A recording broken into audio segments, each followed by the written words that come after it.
Now let us discuss the chapter data handling. So what is the data? So before going to the topic data, we will look for the some information.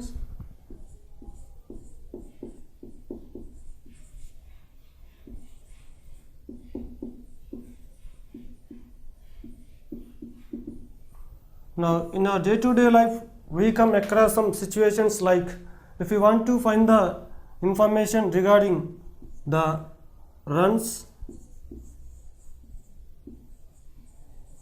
made by a batsman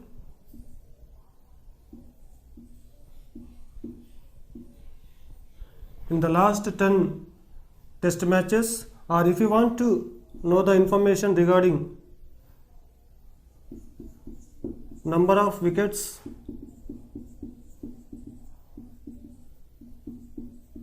taken by a bowler in the last 10 ODIs, or if you want to know the students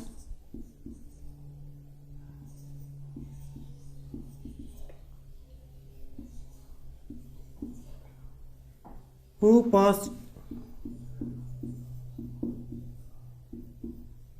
in the mathematics test,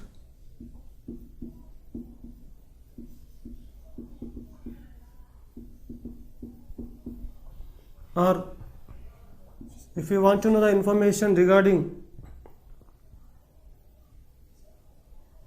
the students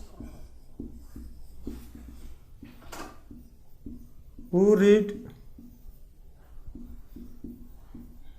storybooks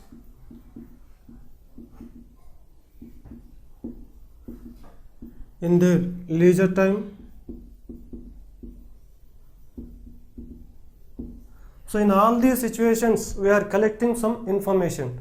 So the information collected in such cases is called a data. So we collect the information to study some situations. So the information collected in all these situations is called a data.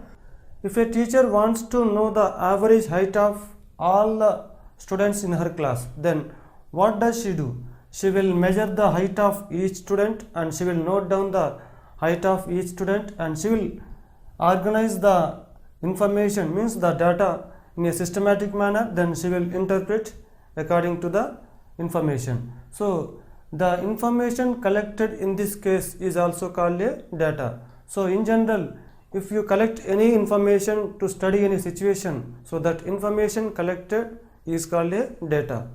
If any data is given to us, then we can represent the given data graphically to give the clear idea of what it represents.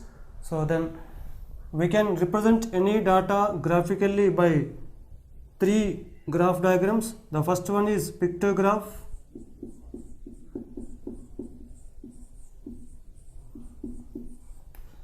the second one is a bar graph,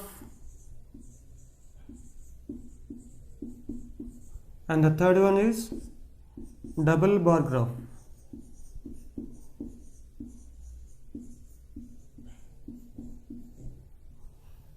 A pictograph means in this we represent the given information by drawing pictures, and in the bar graph we represent the given data by drawing the horizontal or vertical bars, means the rectangles, and in the double bar graph we will compare the two informations by drawing respective rectangles for each information.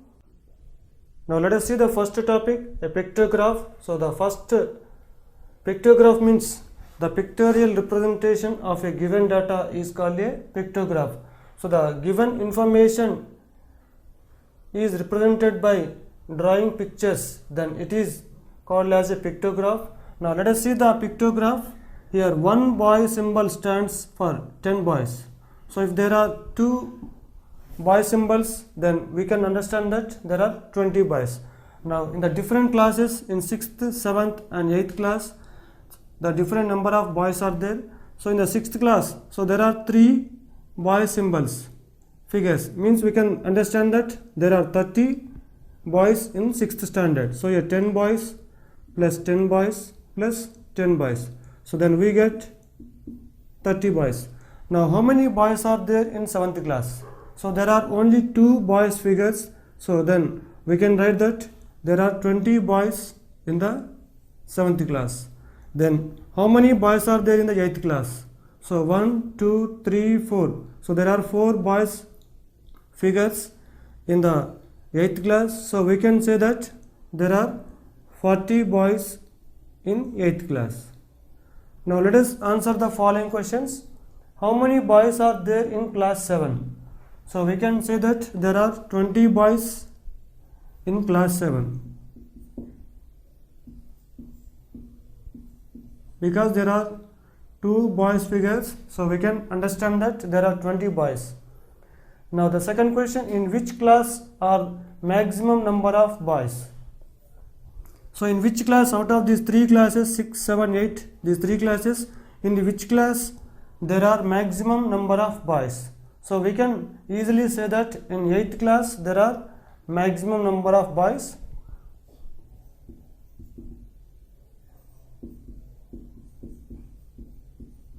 So there is a major drawback in the pictograph. For example, if in any class only 23 students are there, means 23 boys are there, then how can it be represented? So we cannot show the portion of the figure so that it represents 23. So this is the major drawback of the pictograph. So to overcome this drawback, to overcome this demerit, then the another graphical representation is there, that is bar graph. So in the case of bar graph, so we can represent any portion of the given data. So if any 18 boys are there or 12 boys are there, then for each corresponding number of boys, then we can show the rectangle accordingly. Now let us see the second type of graphical representation is, that is a bar graph.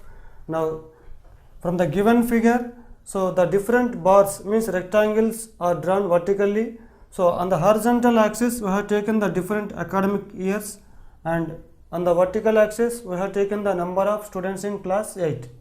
So in the academic year 2003 to 2004, the length of the rectangle, means the length of the bar, is 100. So we can understand that.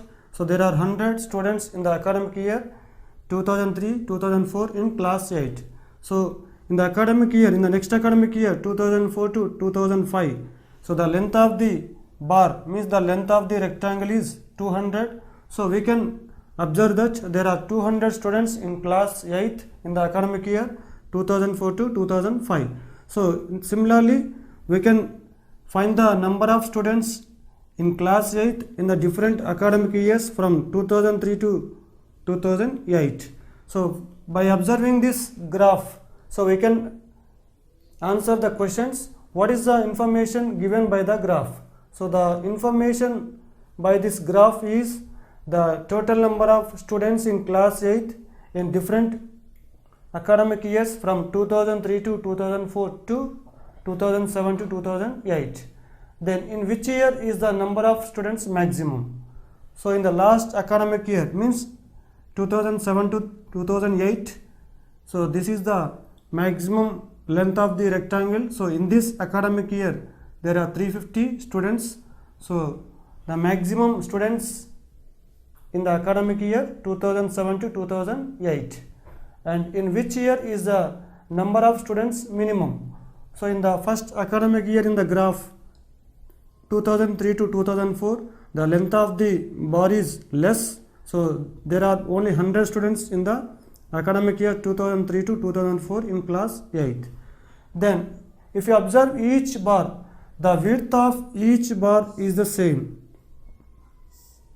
So in a bar graph we can observe that the width of each bar is same, and the gap between each two consecutive bars also the same. So this is the gap between each two consecutive rectangles. So this is also the same in the bar graph. And then what does the height or length of each bar represent?